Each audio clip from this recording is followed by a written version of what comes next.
So ఈరోజు నేను YouTube థంబ్నెయిల్లో చెప్పినట్టు కార్బ్స్ గురించి మాట్లాడుకుందాం.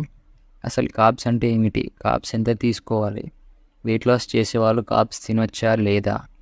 ఇవన్నీ ఈ వీడియోలో చివరి వరకు చూడండి, మాట్లాడుకుందాం. Let's get in to the topic. Carbs. Carbs అంటే కార్బోహైడ్రేట్స్ అని కూడా పిలుస్తారు.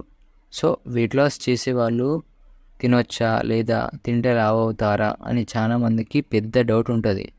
సో నేనేమంటున్నా అంటే కార్బ్స్ అందరూ తినాలి, కాకపోతే మన గోల్ని బేస్ చేసుకొని తినాలి. సపోజ్ నీ గోల్ వెయిట్ లాస్ అయితే నువ్వు కార్బ్స్ ఎక్కువ తినకూడదు, ప్రోటీన్ ఎక్కువ ఉండాలి. అదే వెయిట్ గెయిన్ అయితే కొంచెం ఎక్కువ తినాలి కార్బ్స్. ఇంకా మోస్ట్ ఇంపార్టెంట్ థింగ్ ఏంటంటే మనం తినే ఫుడ్లో అన్నీ బ్యాలెన్స్ అయి ఉండాలి. Carbs, fibre, protein, fats. అప్పుడే మనకి బాడీలో చేంజెస్ వస్తాయి.